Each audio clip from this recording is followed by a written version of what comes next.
उत्तमम स्वाजितम। बच्चों को इतना लायक बनाना, इतना योग्य बनाना, इतने संस्कार देना कि उन्हें किसी के सामने झोली फैलाने की जरूरत। आप लोग जब आपका बेटा बड़ा हो जाता है शादी के लायक ना, तब आप लोग जितना बड़ा गांव का जितना बड़ा आदमी होगा वो उतना ही ज्यादा दहेज मांगेगा। एक लड़का मंडप के नीचे बैठा शादी के टाइम और अपने ससुर से कहता हमें गाड़ी चाहिए, 4 चक्के की गाड़ी चाहिए। अब शादी मैं तब करूंगा जब गाड़ी मिलेगी, फेरे में तब लगाऊंगा जब गाड़ी मिलेगी। अब सोचिए लड़की के बाप के पास इतनी ताकत नहीं थी कि वो गाड़ी दे सके, पर ये जिद पकड़ लिया हमें तो गाड़ी चाहिए, हमें गाड़ी चाहिए। ये सच्ची घटना बोल रहा हूं मैं आपको। जिद पकड़ लिया गाड़ी चाहिए। लड़की के बाप ने तुरंत अपना घर गिरवी रखा। अब शादी तो करनी थी, बारात को लौटाए कैसे, तो घर गिरवी रख करके उसने रातों रात व्यवस्था करी और सुबह विदाई के पहले गाड़ी उसे दिलवाया। 5 से 8 लाख रुपए की गाड़ी दिलाया। अब वो लड़का शादी हो गई, अपनी दुल्हन को गाड़ी पे बिठाया और नई गाड़ी और नया चल पड़ा गाड़ी लेके। चलो पत्नी को तुम्हें घुमा के लाते। घुमाने गया तो रास्ते पे आगे मंदिर था, मंदिर के बाहर कुछ भिखारी बैठे थे और ये गाड़ी बड़ी तेज चला रहा था। पत्नी बोली कि आप धीरे धीरे चलाइए गाड़ी, धीरे धीरे चलाइए गाड़ी। नहीं वो तो 80 पे जाने दिया और नया सीखा था। आगे भिखारी लोग बैठे थे, मंदिर था, भीड़ लगी थी। अब गाड़ी लंबी रफ्तार पे थी और जैसे भिखारी सामने आए वहीं बैठे थे। अब इसने ब्रेक लगाया तो गाड़ी घिसटती गई और बस भिखारी के पास जाके रुक गई। बहुत बड़ा हादसा होने से बच गए।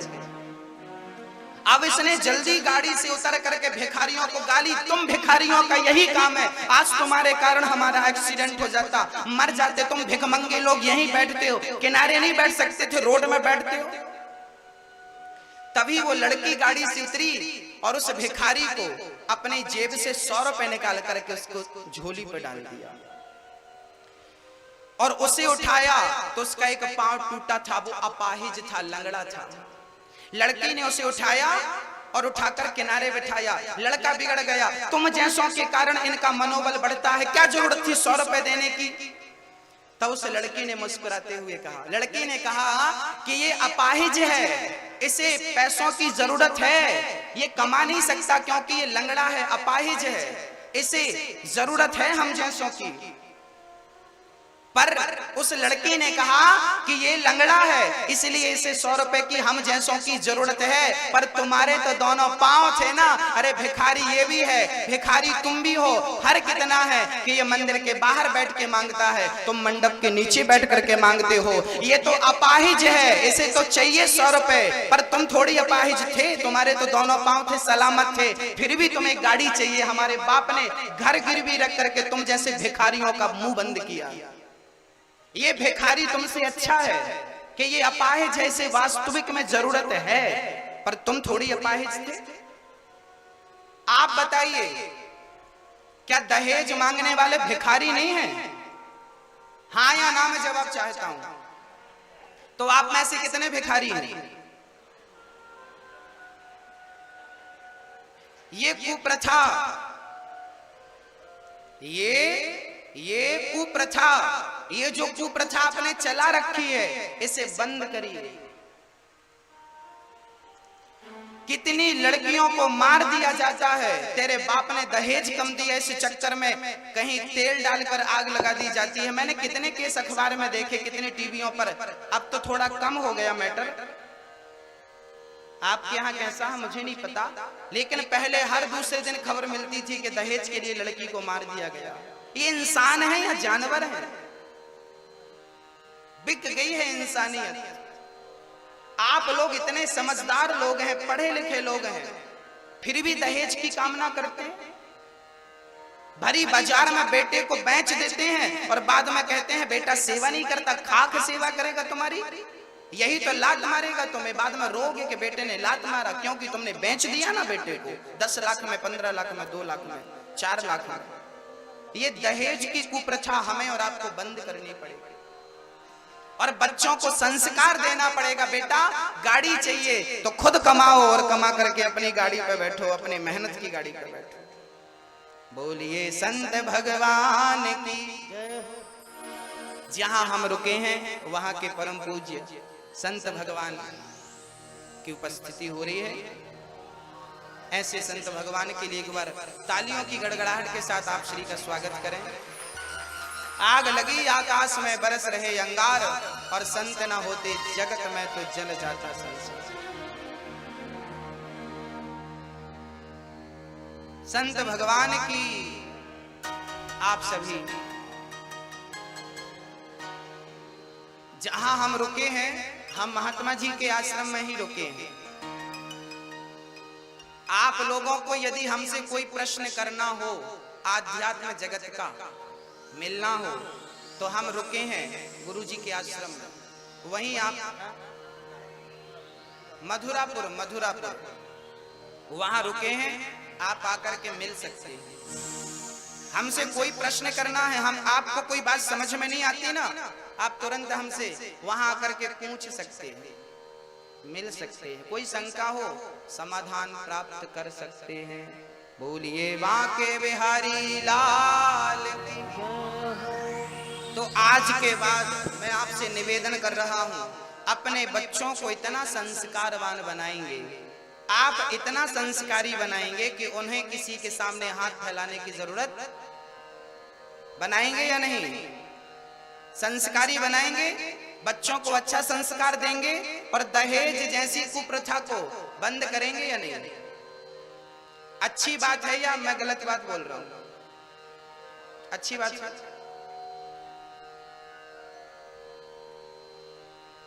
जो गलत है सो गलत है, सही है सो सही है।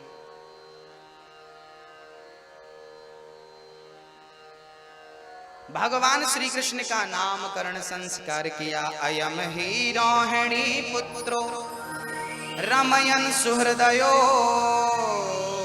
गुणये आख्यायास्ते राम इति बलाधिक्यात् बलम विदु।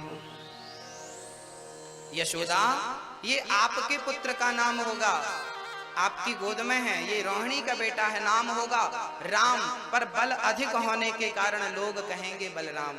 और यशोदा, ये आपका बेटा रोहिणी के गर्भ में, इसका नाम होगा कृष्ण। कर्ष्यति कृष्ण, नाम होगा कृष्ण।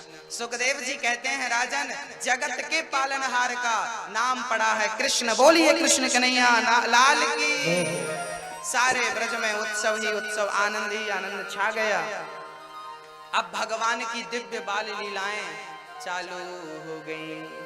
वत्सान मुंचन क्वचित समय क्रौश संजात हासः स्तेयं स्वादवत्यथ दधिपया कल्पितैस्तेयो गए।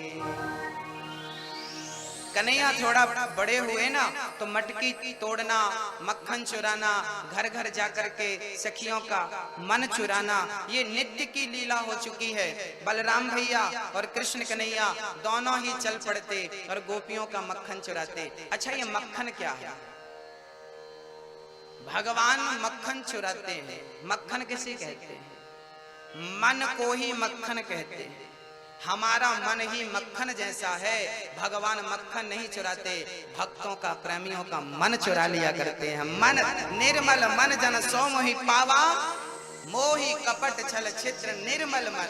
मन जिस दिन निर्मल हो जाएगा, ईश्वर आपके उस मन की चोरी कर लेगा, चुरा लेगा, चुरा लेंगे भगवान। भगवान ने चुरा लिया।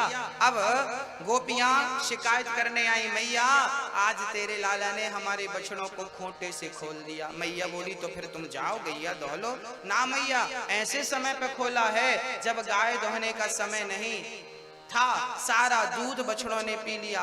अर्थात गोपियां कहना चाहती हैं कि प्रभु मां, बछड़े तो खूंटे पे बंधे थे, तेरे लाला ने खोला, अनायास ही बछड़ों को मुक्त कर दिया। सच्ची बात तो ये है कि हम सभी लोग संसार के खूंटे से बंधे हैं,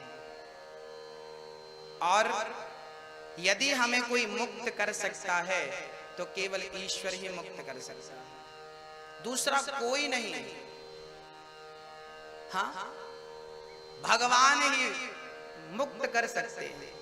आज यशोदा माँ को गोपियों ने शिकायत करी, वत्सान मुंचन क्वचित समय। एक सखी बोली, मैया तेरे लाला ने आज हमारे घर घर में आकर के मटकी चोरी करी है और मक्खन चुराया है। एक सखी बोली, आज तो मैं सत्यनारायण भगवान की कथा सुनने बैठी तो तेरे लाला ने आए के हमारे शालिग्राम भगवान रखे थे, चौकी खिसकाई और बैठ के बोला, मैं ही सत्यनारायण भगवान हूँ, करो मेरी पूजा। और वहीं पंजीरी रखी थी तो पंजीरी खाए हुए लगो, और पूरी खाए खाए के हम दोनों के सिर पे डाल के भाग गया। कन्हैया ऐसो परेशान करे। सारी सखियां शिकायत कर रही हैं। अच्छा, ये गोपियां शिकायत जो कर रही हैं, ये गोपियां शिकायत नहीं, ये शिकायत के बहाने भगवान का दर्शन करने जाती थी। शिकायत तो बहाना था। कन्हैया को जिस दिन गोपियां नहीं देखती थी उस दिन उनका जी नहीं लगता था, मन नहीं लगता था, इसलिए आज गोपियां शिकायत के बहाने श्री कृष्ण का दर्शन करने के लिए चली गई। एक सखी बोली, मैया तेरो लाला घर पे आए, ब्रजवासियों को गोला बनाए और ऊपर सबके चढ़ के मटकी निकाले और मटकी को सारो मक्खन खाए और हम आए तो भाग जाए। एक सखी बोली, मैं तो मटकी लेके जा रही थी मथुरा, पेड़ पर चढ़कर इसने जो पत्थर मारा पूरी मटकी टूट गई, पूरा मक्खन बिखर गया। मैया तेरो लाला ऐसी परेशान करे। सारी सखियां अपनी अपनी शिकायत रख रही हैं, कह रही हैं। उसी क्षण मैया ने कहा, देखो देवियों, जब तक तुम हमारे लाला को रंगे हाथों नाय पकड़ोगी तब तक हम तुम सबन की बातों को भरोसा नाय करेंगे। लाला को रंगे हाथों पकड़ो। अब गोपियों ने रंगे हाथ पकड़ने का प्लान बनाया तो मटकी के ऊपर घंटी बांध दी गोपियों ने। अब कन्हैया एक दिन माखन चुराने गए तो देखा क्या कि मटकी के ऊपर घंटी बंधी थी। अब घंटी को बंधा देख करके कन्हैया को लगा कि यदि हम खाएंगे तो घंटी बजेगी और गोपियों ने आकर के हमें पकड़ लेना है, हम पकड़े जाएंगे। तब भगवान जाने लगे। घंटी ने कहा, प्रभु कहाँ जा रहे हैं? घंटी से कन्हैया ने कहा कि हम तो आए मक्खन चुराने से, तुम बीच में आ गई, अब हम जा रहे हैं खाली पेट। भगवान ने कहा कि अब जा रहे हैं। घंटी ने कहा, प्रभु आप आज्ञा तो करो, हमें करना क्या है? भगवान बोले, तो एक काम करना, तुम बंधी रहना, बजना मत। हम चोरी से माखन खा लें, तुम बजना मत। घंटी बोली, मैं तो आपकी दासी हूं, नहीं बजूंगी। अब कन्हैया ने मक्खन निकाला, सबन को खिलाया, घंटी नहीं बजी। और आखिरी में जब सबको खिलाने के बाद जब कन्हैया खुद मक्खन खाने लगे तो घंटी टन टन टन टन टन टन टन टन करके बजने लगी, बजने लगी घंटी। गोपियां आई, भगवान ने कहा, घंटी तूने मना किया था ना, नहीं बजेंगे, क्यों बज गई? तब घंटी ने कहा, प्रभु ये दुनिया के लोग जब खाते हैं तो मेरा बजना जरूरी नहीं होता, पर मेरे गोविंद भोग लगाए और मैं ना बजूं, ये कैसे हो सकता है? आप खाए, मैं बज गई। सखियों ने कान पकड़ लिया। अब कन्हैया को गोपियां कह रही हैं कि जरा हमें नाच करके दिखाओ। जगत का पालनहारा सबही नचावत राम गोसाई, सबको ईश्वर नचाता है पर उस ईश्वर को गोपियां नचाती हैं, क्योंकि भगवान भक्तों के अधीन है। अहम भक्त पराधीना यस्वतंत्री वद्वजा।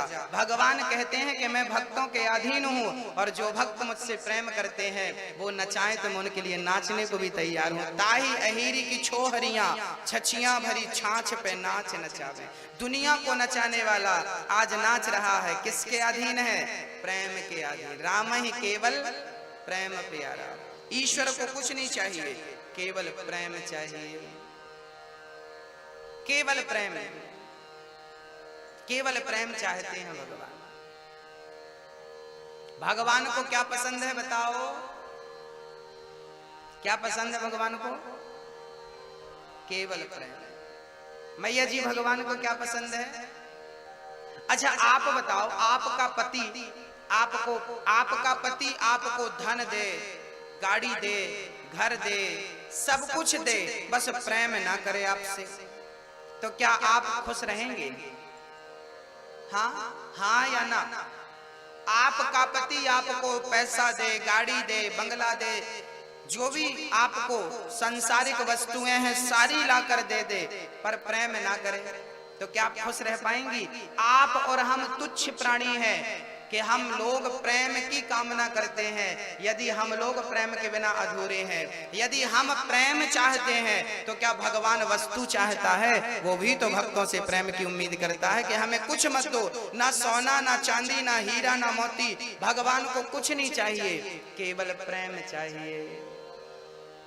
क्या चाहिए भगवान को? राम ही केवल प्रेम प्यारा, जान ले जो जान निहारा। गीता में भगवान ने कहा है मुझे 4 चीजें बहुत पसंद हैं। कौन कौन सी चीजें? भगवान कहते हैं पत्रम पुष्पम फलम तोयम यो में भक्त्या प्रयच्छति। भगवान कहते हैं मुझे 4 चीजें बेहद पसंद हैं। कौन कौन सी? पत्रम, भगवान को पत्रम बहुत पसंद है। पत्ता, कौन सा पत्ता? कौन सा पत्ता?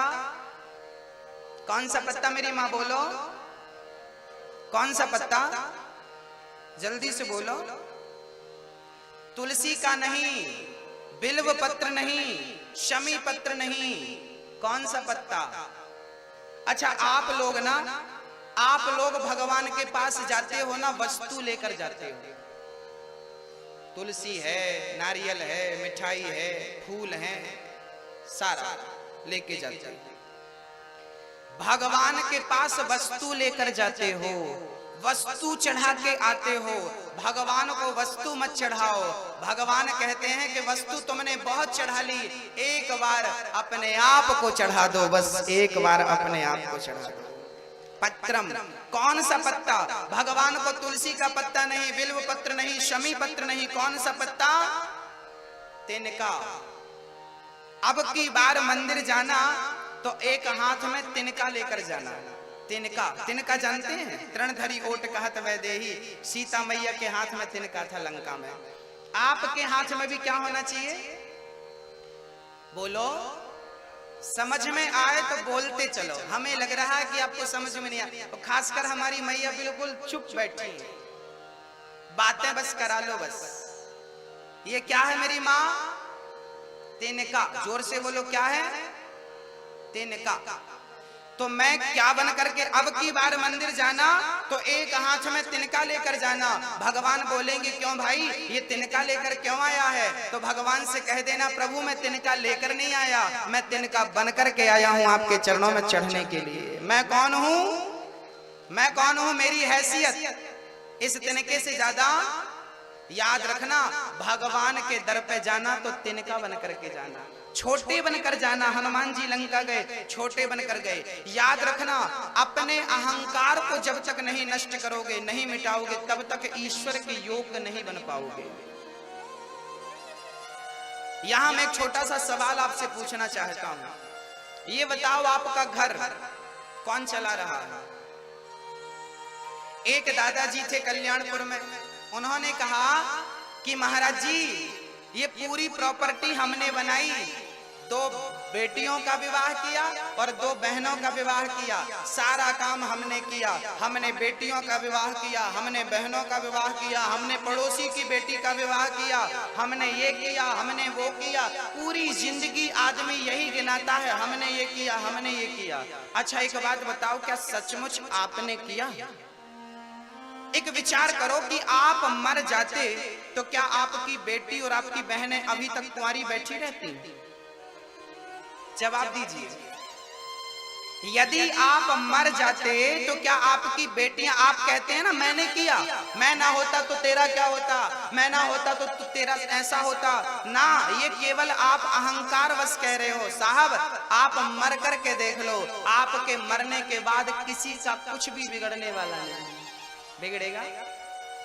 बिगड़ेगा? आपके दादा परदादा सब चले गए, आपका कुछ बिगड़ा? आप मर जाओगे आपके परिवार का कुछ बिगड़ेगा? ये केवल अहंकार बस हम कहते हैं मेरे बिना क्या होगा। अच्छा, कई लोग तो इस चिंता में है कि मेरे बाद क्या होगा। कई लोग इस चिंता में है कि मेरे, हम कहते हैं तुम आराम से मरो, सब बढ़िया होगा। आप अपने मरने की तैयारी करिए, यहां सब बढ़िया। आपके बिना कुछ नहीं रुकेगा, किसी का कम रुकेगा? रुका? ये जो अहंकार हमने पाला, हमारे बिना क्या होगा, हमने किया। आप कुछ नहीं करते, करते हो तुम कन्हैया।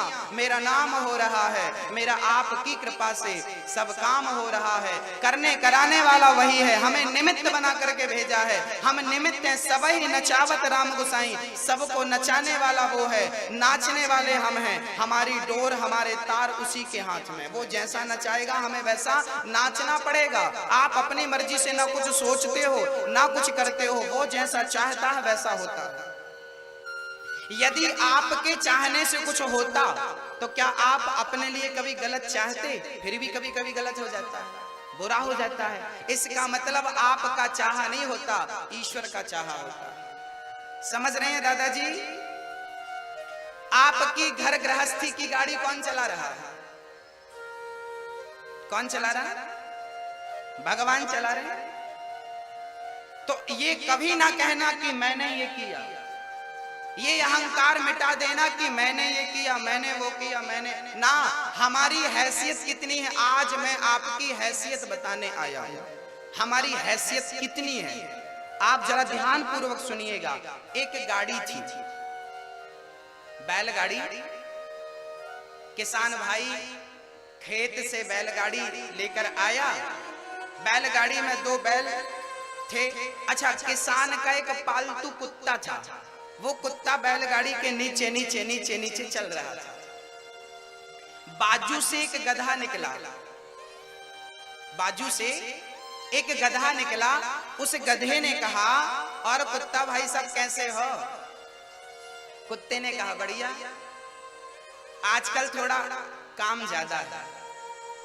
गधा बोला, क्या काम है? कुत्ता बोला, ये गाड़ी आजकल हम चला रहे हैं, मालिक ने हमारे कंधों पे रख दी है, तो जरा टेंशन ज्यादा है।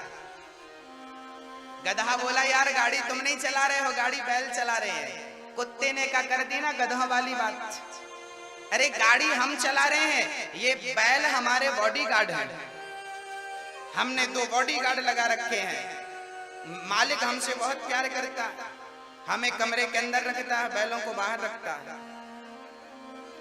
अब कुत्ता कह रहा है कि गाड़ी मैं चला रहा हूं। अब मैं आपसे प्रश्न करना चाहता हूं, गाड़ी कौन चला रहा था? गाड़ी कुत्ता चला रहा था या बैल चला रहे थे?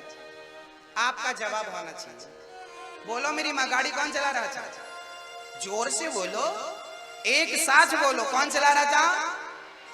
बैल। गाड़ी तो बैल ही चला रहा था, वो कुत्ता केवल अहंकार कर रहा था। बुरा ना मानो तो एक बात कहूं, वो कुत्ता कोई और नहीं,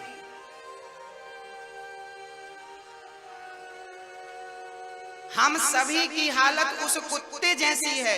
जैसे गाड़ी बैल चला रहे थे पर कुत्ता अहंकार बस कह रहा था गाड़ी मैं चला रहा हूं, ऐसे ही सबकी गाड़ी भगवान चलाता है। हम उस कुत्ते की तरह अहंकार करते हैं कि मैंने ये किया, मैंने वो किया, मैं कर रहा हूं, मैं कर रहा हूं। तुम कुछ नहीं कर रहे हो, सब कुछ भगवान कर रहे हो।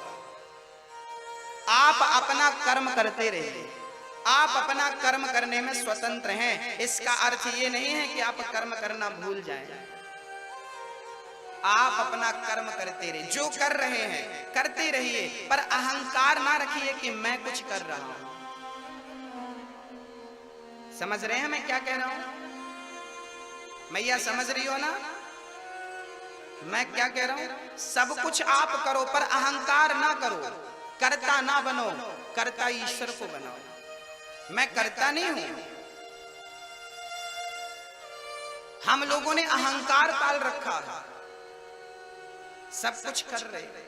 कई लोगों को आपने देखा होगा अकड़ के चलते हैं ऐसे, पता नहीं किस चीज की अकड़ है। अकड़ तो रावण जैसों की नहीं चली, जिसकी लंका सोने की थी। तुम्हारे घर तो फिर भी मिट्टी के हैं। ये अकड़ अपने पास रखो। भगवान को सब कुछ पसंद है, अहंकार पसंद नहीं। इसलिए अकड़। अच्छा ये बताओ, आपके पास ऐसा क्या है जिसकी अकड़ आप दिखा रहे हो? क्या है ऐसा आपके पास? क्या है? किस चीज की अकड़ है आपको? पैसों की? याद रखना, वो देना जानता है ना, तरीके से ले भी लेता है। जो कल तक मुख्यमंत्री थे आजकल वो हवा खा रहे हैं, है ना? तो ईश्वर देता भी है और तुमने उसका दुरुपयोग किया तो परिणाम यही होता है। ईश्वर के पास चाबियां दोनों होती हैं, इसलिए अहंकार ना करना। अति कभी मत करना बंदे, इति तेरी हो जाएगी। बिन पंखों के पक्षी जैसी गति तेरी हो जाएगी। अहंकार ना करना। तो आज से कसम खाइए, संकल्प लीजिए कि आज के बाद कभी अहंकार नहीं करेंगे। कौन कौन? क्या नहीं करेंगे? क्या नहीं करेंगे? हम कभी, हे प्रभु, हम कभी अहंकार ना करें, ऐसी शक्ति हमें देना। मैं कभी अहंकार ना करूं। यदि आप धनवान हो तो आप और नम्र बन जाइए और सरल बन जाइए, ना कि आप अकड़ना सीख लें ना, गलत है। एक पिता की 7 बेटियां थीं। एक छोटी सी कहानी सुनाता हूं। शायद ये कहानी आपने अपनी दादी या अपनी नानी के मुंह से बचपन में सुनी हो। मैंने सुनी थी अपनी मौसी के मुंह से, वही सुना रहा हूं। एक छोटी सी कथा है, बहुत प्रेरणादायक, इसलिए सुना रहा हूं। एक राजा की 7 बेटियां थी। ध्यान से सुनना। 7 बेटियां थी। एक दिन राजा ने पूछा अपनी प्रजा से, क्यों भाई तुम किसका खा रहे हो? तो प्रजा ने कहा, राजा साहब हम तो आपका खा रहे हैं, आपके भाग्य का खा रहे हैं। राजा ने मंत्रियों से पूछा, क्यों भाई तुम लोग किसका खा रहे हो? सारे मंत्री राजा से डरते थे, महाराज हम तो आपका खा रहे हैं, आपके भाग्य का खा रहे हैं। अपनी बेटियों से पूछा, तुम किसके भाग्य का खाती हो? एक लड़की बोली, पिताजी आपके भाग्य का खाती हूँ, पहनती हूँ। दूसरी ने भी कहा आपके भाग्य का। तीसरी ने भी कहा। 6 बेटियों ने कहा पिताजी हम आपका खाती हैं। पर 7वीं बेटी कहने लगी, पिताजी हम आपका नहीं, हम तो भगवान का और अपने भाग्य का खाती हैं, हम आपका नहीं खाती। उस बाप को बड़ा बुरा लगा कि मेरी बेटी ने सबके सामने मेरी बेइज्जती कर दी। उस पिता ने अपनी 6 बेटियों का विवाह अच्छे घर पे किया, राजाओं के घर पे, बढ़िया। और 7वीं बेटी का विवाह जंगल में एक फकीर आदमी से कर दिया। बड़ा बीमार था, जंगल में पड़ा था, भूखा प्यासा, उसके संग कर दिया। और पिता ने कहा, बेटी तू अपने भाग्य का खाती है ना, देख तेरे भाग्य में ये लिखा है 2 वक्त की रोटी भी तेरे भाग्य में नहीं है, मेरे भाग्य में थी तो देख तू खाती थी। लड़की बोली, कोई बात नहीं मैं रह लूंगी। समय गुजरता गया। वो लड़की जंगल की लकड़ी बेचती और गांव से 2 पैसे ला करके अपने पति को दवाई लाती, दूध लाती, दवाई दूध के साथ देती और दूध बच जाता तो वहां पर एक नाग नागिन का जोड़ा था, तो वो दूध उस नाग नागिन को पिला देती। एक दिन नाग नागिन बड़े प्रसन्न हुए तो नाग ने कहा, बेटी तू मेरी सेवा करती है, यदि तुझे धन मिल जाए तो तू दूसरों की सेवा करेगी, इसलिए जहां हम लोग बैठे हैं यहां तू खोद कर देखना, यहां बहुत सारा खजाना पड़ा है। सांप वहां से हट गया, उसने खोदा तो ढेर सारा खजाना मिला। वो तो बढ़िया महल अटारी बन गई, नगर बस गया और रोज भंडारा लाखों का चलने लगा। वो रोज अपने हाथों से लोगों को भोजन कराती। एक दिन वो लड़की देखती है वर्षों बाद कि लाइन में उसका पिता और उसकी 6 बेटियां लगी थी रोटी के लिए। उसने पहचान लिया, अरे ये तो मेरी बहन है। पिताजी आप यहाँ? पिता ने समझा नहीं, आप कौन? मैं आपकी बेटी, 7वीं बेटी, कहा था ना अपने भाग्य का खाती हूँ, आपकी ये हालत कैसे हो गई? बोले, बेटी सारा धन नष्ट हो गया, सब समाप्त हो गया। ये बेटियां भी ससुराल में गई तो ससुराल भी चौपट हो गया, सब वापस आ गई। आज ये स्थिति है कि 2-2 रोटी को मोहताज हूँ, तेरी लाइन पे लगा हूँ। कह दिया उस बेटी ने, आप अपने भाग्य का खाते तो ये हालत है, जो ईश्वर के भाग्य का खाता है उसकी ये हालत है। अपने भाग्य का, ईश्वर के भाग्य का। मैं कन्हैया का खाता हूँ, अजगर करे न चाकरी, पंछी करे न काम, दास मलू का कह गए सबके दाता।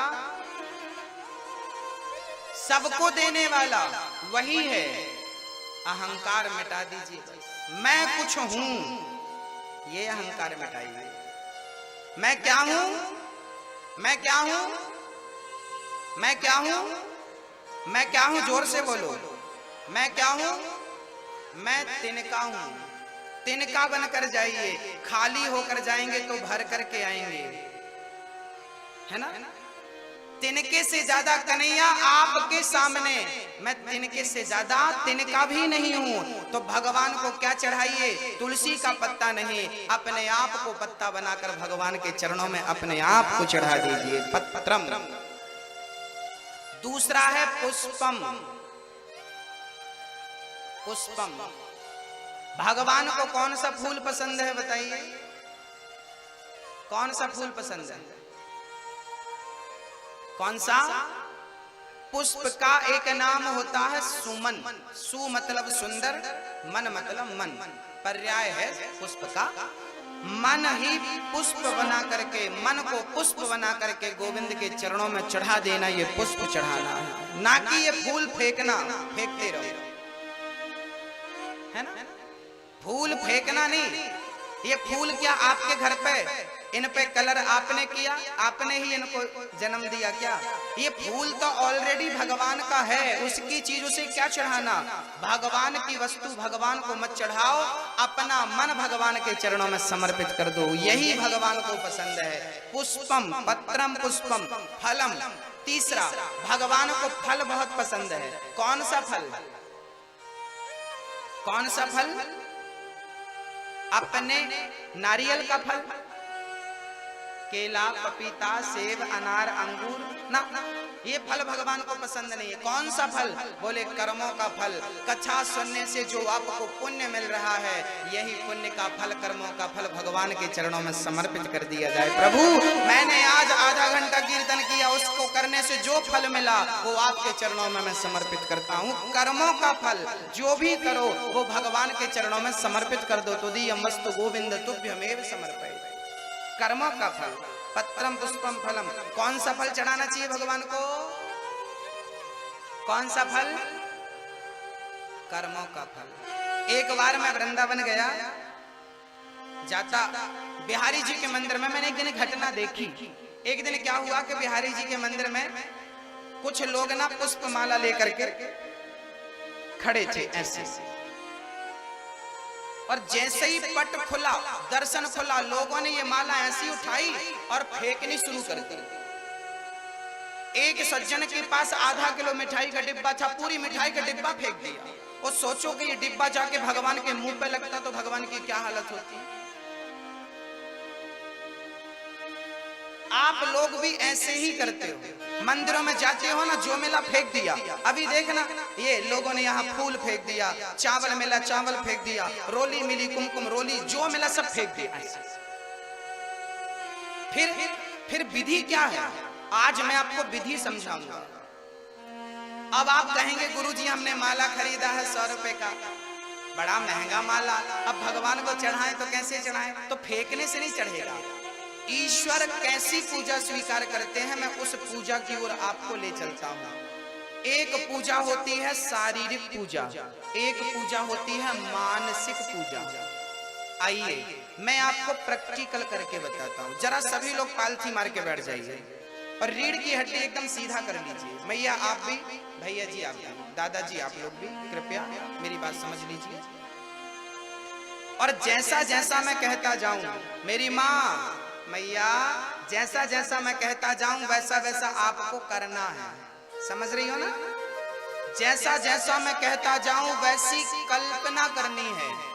दोनों हाथ अपने घुटनों में सीधे रख लीजिए, रीढ़ की हड्डी सीधी कर लीजिए और अपने दोनों नेत्रों को बंद कर लीजिए और ये कल्पना करिए, ये भाव बनाइए कि मैं कृष्ण कन्हैया के पास हूं।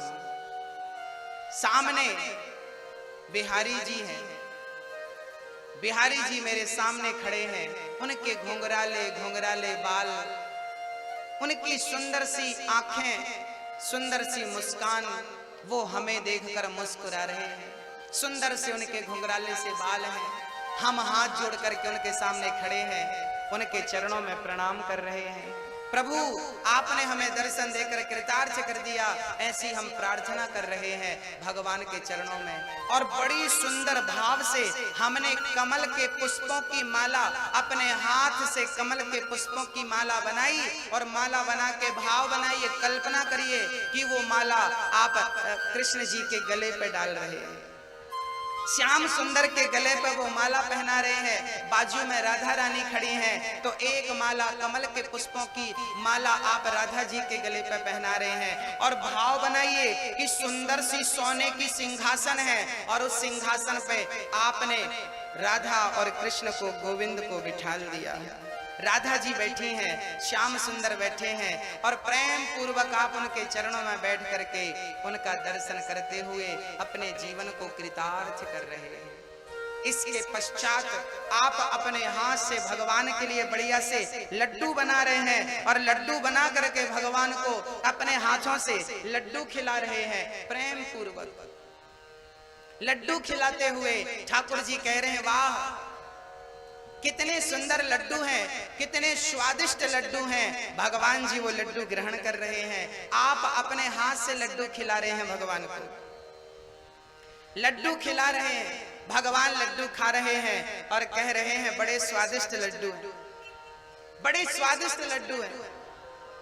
भगवान ने आपको देखा, आपने उन्हें देखा, अब आप हाथ जोड़ करके ऐसी कल्पना करिए कि सामने कृष्ण जी बैठे हैं, राधा जी बैठी हैं और आप बैठ करके हाथ जोड़कर कह रहे हैं, हे प्रभु आप ही हमारे पिता हो, आप ही हमारी माँ हो, त्वमेव माता च पिता त्वमेव, त्वमेव बंधु च सखा त्वमेव, त्वमेव विद्या द्रविड़म त्वमेव, त्वमेव सर्वम मम देव देव। आप भाव से भगवान से कह रहे हैं, प्रभु आप ही हमारे पिता हो, आप ही हमारी माँ हो, आप ही हमारे बंधु हैं, आप ही हमारे सखा हैं, आप ही हमारे सर्वस्व हैं। हे प्रभु मैं पतित हूँ, मुझे पावन करिए।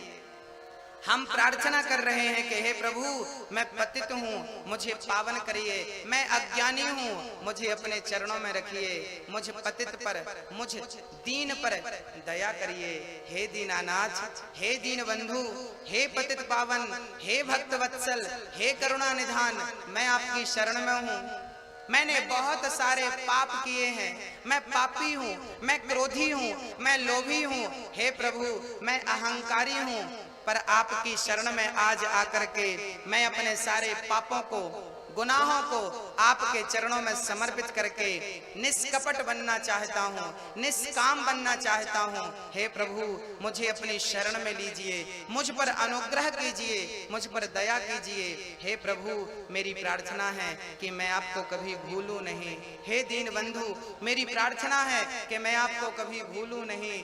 मैं कल्पना करता हूँ कि मेरे सामने ठाकुर जी बैठे हैं, मैं उन्हें दूध पिला रहा हूँ, रबड़ी खिला रहा हूँ, पुष्प पहना रहा हूँ, पुष्पों की माला, भगवान के चरणों को धुल करके उनके चरणों को अपने मस्तक पर रख रहा हूँ। अपने मस्तक पर मैंने राधा और कृष्ण के चरणों को रखा और कहा कि हे प्रभु मैं आपको कभी भूलूं नहीं, हे प्रभु मैं आपको कभी भूलूं नहीं। हरि शरणम, हरि शरणम, हरि शरणम, हरि शरणम, हरि शरणम, हरि शरणम कहते हुए हमें कल्पना करते रहना चाहिए। जो जो आप चाहते हैं वो कल्पना करिए, देखिए, महसूस करिए कि आप वहीं पर हैं। यशोदा माँ दही मंथन कर रही हैं और आप भी वहां बैठ करके दर्शन कर रहे हैं। देखिए कि यशोदा माँ कन्हैया को मक्खन खिला रही हैं, आप भी वहीं बैठ करके मक्खन खाते हुए श्री कृष्ण का दर्शन कर रहे हैं। महसूस करिए, कल्पना करिए कि आप भी उस लीला में सम्मिलित हैं। जब कृष्ण ने गोवर्धन उठाया तो कन्हैया ने गोवर्धन एक उंगली से उठाया, दूसरे हाथ से अपनी बंसी को अपने अधरों पे रखा, एक पांव को टेढ़ा सा करके दूसरे पांव पे रखा।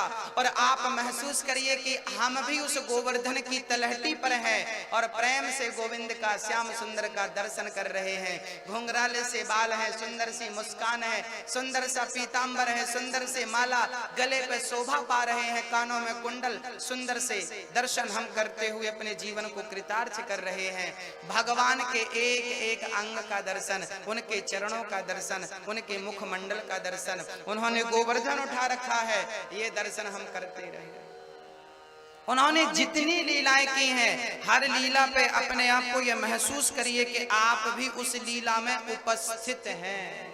आप महसूस कर रहे हैं कि आप वहीं पर हैं और कहते रहिए कि हे प्रभु, जरा सभी लोग कहिए हे प्रभु, बोलो हे प्रभु, जोर से बोलो हे प्रभु, जोर से बोलो हे प्रभु, मैं आपको कभी भूलूं नहीं। हे प्रभु, मैं आपको कभी भूलूं नहीं। हे प्रभु, मैं आपको कभी भूलूं नहीं। हे प्रभु, मैं आपकी शरण में हूं, मुझ पतित पर कृपा करो। मैं कामी हूं, मैं क्रोधी हूं, मैं लोभी हूं, मैं अज्ञानी हूं, माना कि मैं आपके योग्य नहीं हूं। हे प्रभु, मुझे अपने योग्य बनाइए, मुझे अपनी शरण में लीजिए, मैं आपकी शरण में हूं। हे प्रभु, मैं आपकी शरण में हूं। बोलो हे प्रभु, मैं आपकी शरण में हूं। हाथ उठा करके कहो हे प्रभु, मैं आपकी शरण में हूं। हे प्रभु, मैं आपकी, हे प्रभु, मैं आपकी, मुझ पर कृपा करो, मुझे पावन करो, मेरी बुद्धि को निर्मल करो।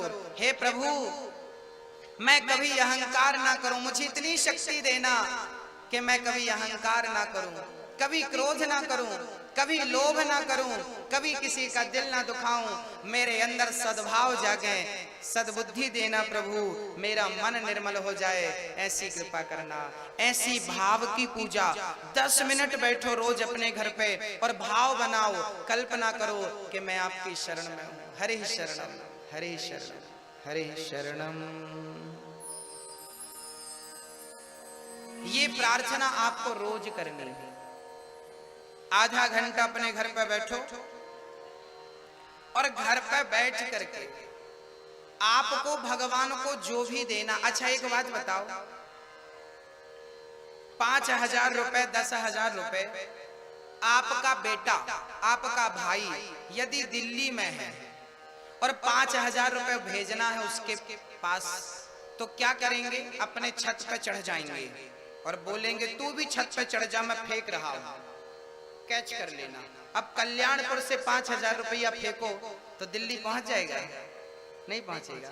तो कैसे पहुंचेगा? बोले बैंक में डाल दो, बैंक में डाल दो उसके खाते पे, वहां निकाल लेगा।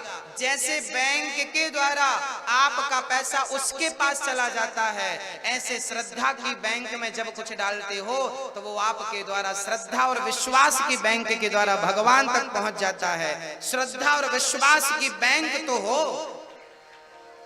हर चीज श्रद्धा और विश्वास से ही ईश्वर तक पहुंचती है। विश्वासो ही फलदायक। तो भाव की, इसे कहते हैं मानसिक पूजा। क्या कहते हैं इसे?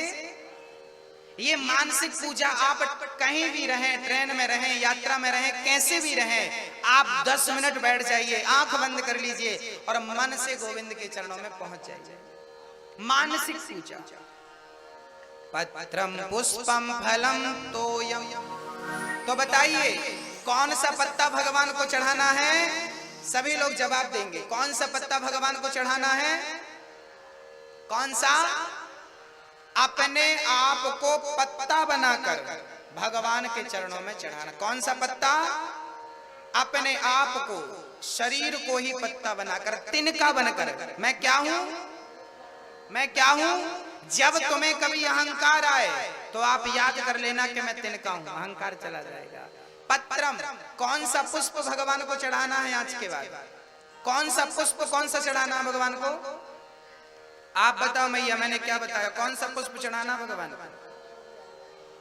कौन सा? अभी हमने बताया ना कौन सा पुष्प चढ़ाने का बोला? सुमन। सुमन मतलब सुंदर मन। अपने मन को ही पुष्प बनाकर भगवान के चरणों में चढ़ाना। तो क्या कौन सा पुष्प चढ़ाएंगे भगवान के चरणों में? मन। मन रूपी पुष्प भगवान के चरणों में। कौन सा फल चढ़ाएंगे भगवान को? कौन सा फल चढ़ाएंगे? कर्मों का फल चढ़ाएंगे। और आखिरी में है तोयम। तोयम मतलब जल। भगवान को जल। आप लोग ना अभी सावन चल रहा है, सारे लोग जल चढ़ा रहे। ओम नमः शिवाय, ओम नमः शिवाय। जल कौन सा जल चढ़ाना चाहिए भगवान को? कौन सा जल चढ़ाना चाहिए बताओ? गंगा जल, यमुना जल, नर्मदा जल, घर का जल, बोर का जल, कुएं का जल, तालाब का जल। कौन सा जल? कौन सा जल आप बताओ? कौन सा जल? आंखों का जल। कौन सा जल? नेत्रों का जल। सुदामा जी जब आए तो भगवान श्री कृष्ण ने सुदामा के चरण किस जल से धोए थे? किस जल से धोए थे? आंखों के जल से। मेरी माँ, पानी चढ़ा देना भगवान को बड़ी बात नहीं है, पर प्रेम के आंसू भगवान के चरणों में समर्पित कर देना बहुत बड़ी बात है। याद रखना, जब प्रेम के आंसू भगवान के चरणों में चढ़ाओगे, दो आंसू, मैं दो नहीं एक आंसू कहता हूं, रोज एक आंसू भगवान के चरणों में यदि आपने चढ़ा दिया तो वो एक आंसू आपका सब कुछ चढ़ाने जितना। आप लोग सब चढ़ाते हो, क्या कभी प्रेम के आंसू निकाल कर गोविंद के चरणों में चढ़ाया? नहीं। मैं ये नहीं कहता कि आंखों के आंसू निकाल के चढ़ाओ। आपके अंदर प्रेम के आंसू यदि आंखों से निकल गए तो वो आंसू मोती बनकर के भगवान के चरणों में चढ़ गए। बस प्रेम के आंसू। आज मैं आपसे कुछ मांगू, आप देंगे? कौन कौन देगा? आज मैं आपसे कुछ मांगना चाहता हूं, कौन कौन देगा? हाथ उठा के। कौन कौन? मैं सोना चांदी नहीं मांगूंगा आपसे, पैसा रुपया बिल्कुल नहीं मांगूंगा। हाथ उठाओ। मेरी माँ, आप भी, भैया जी, दादाजी, हाथ उठाओ। मांग रहा हूं, देना। पहले मैं बोल दूं कि मांग क्या रहा हूं, इसके बाद आपको लग रहा होगा बजट में होगा तो देंगे, बजट में नहीं होगा क्या देंगे? चलिए हाथ नीचे कर दो। आज मैं आप सभी कल्याणपुर वासियों से एक छोटी सी प्रार्थना कर रहा हूं, गुजारिश, निवेदन, आपके चरणों का दास बन करके बोल रहा हूं। आज मुझे आप क्या दीजिए? आज मुझे नहीं, आज कसम खाइए, संकल्प लीजिए कि रोज आप कम से कम एक आंसू आप अपनी आंखों से निकालकर, प्रेम के आंसू, भाव के आंसू, भक्ति के आंसू, अपनी आंखों से प्रेम के आंसू निकालकर भगवान के चरणों में एक आंसू कम से कम रोज चढ़ाएंगे भगवान के चरणों में। क्या कर सकते हैं ये काम? पैसा चढ़ाना, मैं कह दूं कि आपको पैसा है तो आप ये कठिन नहीं है, पैसा चढ़ाना कठिन नहीं है, पर प्रेम से दो आंसू निकालकर गोविंद के चरणों में चढ़ा देना ये बहुत बड़ी बात है। क्या चढ़ाना? केवल प्रेम के आंसू। याद रखना मेरी माँ, यदि मैं आपसे कहूं कि चलो रो, तो मेरे कहने से आप रोएंगे नहीं। जब भगवान श्री कृष्ण छोड़कर चले गए तो गोपियां रोती हैं। इस कलयुग में भगवान को पाने का केवल एक ही उपाय है और वो है केवल प्रेम। मिलहि न रघुपति बिनु अनुरागा, किए जोग जप ज्ञान विरागा। कितना भी आप योग कर लीजिए, कितना भी आप जप कर लीजिए, ध्यान लगा लीजिए, लेकिन भगवान के चरणों में प्रेम नहीं होगा तो सब कुछ बेकार है, सब कुछ बेकार। मैं कहूं कि आप रोइए तो आप रो नहीं सकते। एक मैया कथा सुनने आई तो साथ में मिर्ची लेकर के आई। थोड़ी थोड़ी देर में वो अपनी आंखों में मिर्ची लगाती और मिर्ची लगाती तो आंखों में आंसू आते। पूरी कथा में वो रोती रहती और पास में बैठी बहन ने देख लिया। उसने कहा महाराज जी इसके आंसू असली नहीं है। हमने कहा क्यों? बोले मिर्ची लगा लगा के रो रही है। हमने कहा